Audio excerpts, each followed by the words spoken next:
सिपाही मकबूल हुसैन। हर मुहिब वतन इंसान अपने वतन से मोहब्बत करता है। जो कहानी आपको सुना रहा हूँ, ये कहानी सिर्फ कहानी नहीं, एक सच्ची कहानी है जो एक मुहिब वतन पाकिस्तानी की है, जिसने अपने वतन की खातिर 40 साल, हाँ पूरे 40 साल दुश्मन की कैद में गुजारे, जुल्म सहे, लेकिन इसके पाया इस्तिकलाल में लग़ज़िश नहीं आई। ये पाकिस्तानी सिपाही मकबूल हुसैन है, जो अज़्म व इस्तिकलाल का एक पहाड़ निकला। आइए इसकी कहानी शुरू करते हैं। मेरा चैनल यूट्यूब पे मोहम्मद इरफान यूनुस के नाम से है, सब्सक्राइब कर दीजिएगा ताकि आपको आने वाली कहानियाँ मिलती रहें।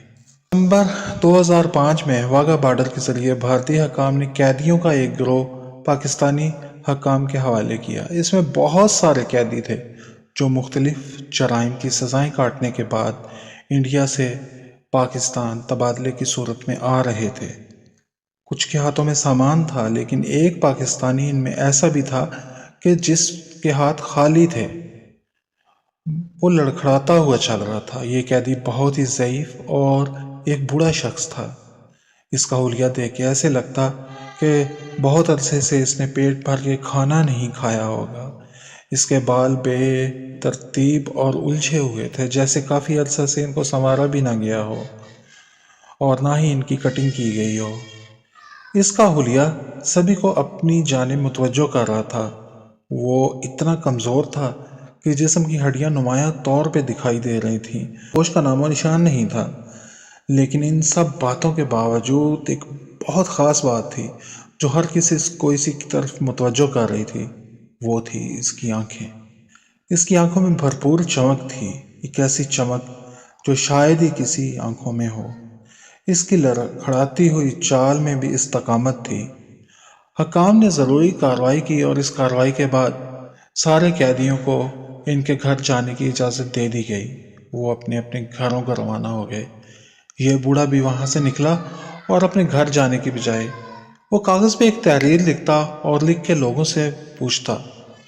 वो अपनी मंजिल की जानिब रवां दवां था, लेकिन इसकी मंजिल का सिर्फ इसे ही पता था। एक और बात इस बूढ़े में यह थी कि वो बोल नहीं सकता था। इसकी जुबान कटी हुई थी। ये जुबान कब और कैसे कटी, ये कोई नहीं जानता था। वो लिख लिख के लोगों से बात करता रहा और ऐसे ही इसने अपने सफ़र का आगाज़ किया। सफ़र तय करता हुआ ये बूढ़ा शख्स पाकिस्तान आर्मी की आज़ाद कश्मीर रेजिमेंट तक पहुंच गया। वहां पहुंच के इसने कागज़ और पेंसिल पे कुछ लिख के वहां मौजूद शख्स को दिया। वो शख्स इसे लेके कमांडर के सामने पेश हुआ। कमांडर के सामने पेश होते इस बूढ़े में ना जाने कहां से इतनी ताकत आ गई कि इसने बड़े जोश व खरोश के साथ सैल्यूट किया, जैसे वो एक नौजवान फौजी हो। कमांडर हैरान रह गया। इसे तवक्को न थी कि ये बूढ़ा इतनी फुर्ती भी दिखा सकता है। इसने कागज़ पे कुछ लिखा और लिख के कमांडर के हाथ में थमा दिया। कमांडर ने पढ़ा। इस कागज़ पे लिखा हुआ था, सिपाही मकबूल हुसैन, नंबर। ड्यूटी पे हाजिर है और अपने कमांडर के हुक्म का मुंतज़िर है।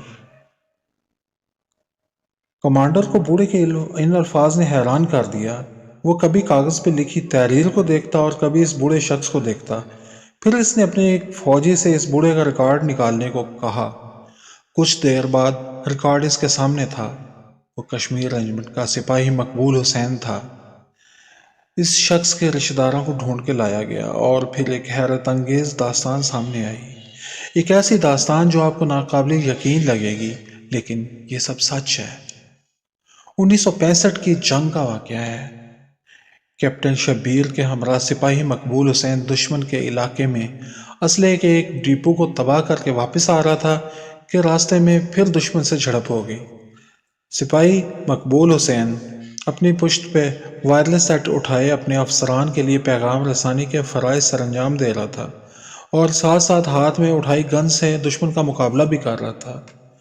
मुकाबले में दोनों काम साथ साथ करते वो ज़ख्मी हो गया। सिपाही से उठा के वापस लाने लगे तो सिपाही मकबूल हुसैन ने इनकार करते हुए कहा कि मैं बजाय ज़ख्मी हालत में वापस जाने के और आपका बोझ बनने के दुश्मन का मुकाबला करूंगा। आप मुझे यहीं छोड़ दें। लेकिन साथी ना माने।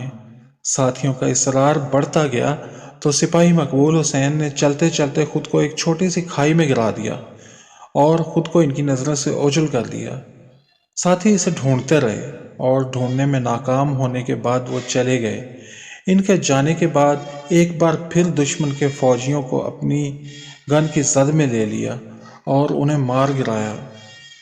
بہادری سے ان کا مقابلہ کرنے کے بعد وہ جس جگہ پہ چھپا ہوا تھا اس جگہ پہ دشمن نے بمباری شروع کر دی۔ ایک گولے نے سپاہی مقبول حسین کو شدید زخمی کر دیا اور وہ بے ہوش ہو گیا۔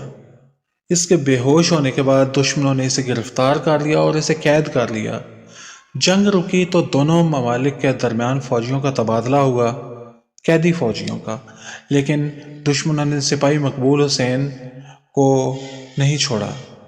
کشمیر ریجمنٹ نے یہ سوچ لیا کہ شاید سپاہی مقبول حسین شہید ہو گیا ہے اور اس کا نام شہیدوں میں لکھا گیا، لیکن وہ شہید نہیں ہوا تھا، اسے دشمن نے قید میں رکھا ہوا تھا۔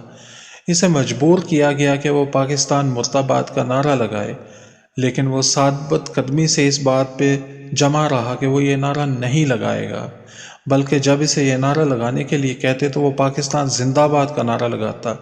جب وہ یہ نعرہ لگاتا تو بھارتی غصے میں آ جاتے اور اس پہ تشدد کرتے۔ وہ تشدد برداشت کرتا رہتا۔ کافی تشدد کے بعد وہ اسے پھر کہتے کہ ان کا مطلوبہ نعرہ لگائے، لیکن وہ پھر پاکستان زندہ آباد کہتا۔ اس کی اس ضد سے بھارتی فوجی ضد میں آ گئے اور انہوں نے طے کر لیا کہ اس کی زبان سے پاکستان مرد آباد کا نعرہ نکلوا کے چھوڑیں گے، اور اس سے وہ فوجی جنگی راز بھی پوچھتے رہے، لیکن اس نے انہیں ایک لفظ تک نہ بتایا۔ تشدد سہتے سہتے بے ہوش ہو جاتا، پھر ہوش میں آتا، اس پہ پھر تشدد کیا جاتا، اس کی زبان سے ایک لفظ بھی نہ نکلتا۔ جب بھی اسے نعرہ لگانے کے لیے کہتے تو وہ پاکستان زندہ آباد کا نعرہ لگاتا۔ تھوڑا وقت نہیں، پورے 40 سال اس پہ ظلم و ستم کی انتہا کی گئی۔ ہر نیا آنے والا کرنل اور نئے آنے والے فوجی اس پہ نئے نئے مظالم کرتے رہے، لیکن اس کی زبان سے پاکستان مرد آباد نہ نکلوا سکے۔ جب بھی وہ پاکستان زندہ آباد کا نعرہ لگاتا تو اسے وہ اپنی ناکامی تصور کرتے اور غصے میں آ کے نئے سرے سے اس پہ تشدد شروع کر دیتے، اسے بھوکا رکھتے، پیاسا رکھتے، اسے 4x4 کی تنگ سی کوٹری میں قید کر دیتے، قید تنہائی دیتے، راتوں کو جگاتے۔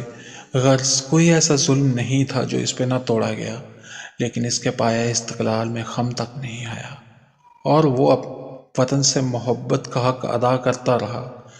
بالآخر تنگ آ کر انہوں نے اس کی زبان کاٹ دی۔ اس کی زبان کاٹ دینے سے اب یہ ہوا کہ وہ پاکستان زندہ آباد کا نعرہ نہیں لگا سکتا تھا، لیکن وہ پھر بھی باز نہیں آیا۔ جب اس پہ بہت تشدد کیا جاتا، اس کا خون نکلتا تو وہ جسم سے نکلتے ہوئے خون کے ساتھ انگلیوں کو اس خون میں تر کر کے دیواروں پہ پاکستان زندہ آباد لکھنا شروع ہو جاتا اور لکھتا جاتا۔ اس کا جذبہ اور پاکستان سے اس کی محبت ایک لمحے کے لیے بھی کم نہ ہوئی۔ قید میں رہتے ہوئے اسے یہ بھی ڈر نہیں تھا کہ وہ اسے مار ڈالیں گے۔ وہ کبھی اپنے بال بچوں اور رشتہ داروں سے نہیں مل سکے گا، اسے کوئی بھی ڈر نہیں تھا۔ مزید کئی سال انہوں نے اس کو جیل میں رکھا اور آخرکار تنگ آ گئے۔ جب جنگی قیدیوں کے تبادلے کا وقت ہوا تو انہوں نے گروپ کے ساتھ اسے واپس بھیج دیا۔ سپاہی مقبول حسین کی کہانی جان کے سبھی نے اس کو سیلوٹ کیا۔ کوئی بھی ایسا نہیں تھا جو رو نہ پڑا ہو یا جس کی آنکھیں نم نہ ہوئی ہوں۔ ایسا استقامت کا پیکر شاید ہی ان میں سے کوئی تھا۔ زندگی کے 40 سال اس نے وطن کی محبت میں گزار دیے، قید میں جہاں وہ صرف اکیلا تھا۔ سپاہی مقبول حسین کی داستان ہمیں بتاتی ہے کہ ہمارے ملک میں ایسے لوگ اب بھی موجود ہیں جن کے دلوں میں وطن کی محبت کوٹ کوٹ کے بھری ہوئی ہے۔ وہ اپنی جان کا نذرانہ پیش کرنے کے لیے تیار ہیں، لیکن اپنے وطن پہ آنچ نہیں آنے دیتے۔ آنچ تو بہت دور کی بات ہے، کسی کو اپنے وطن کے خلاف کچھ کہنے نہیں دیتے ہیں۔ جب تک اللہ ایسے جوان ہم میں پیدا کرتا رہے گا، تب تک ہمیں کسی سے ڈرنے کی ضرورت نہیں ہے۔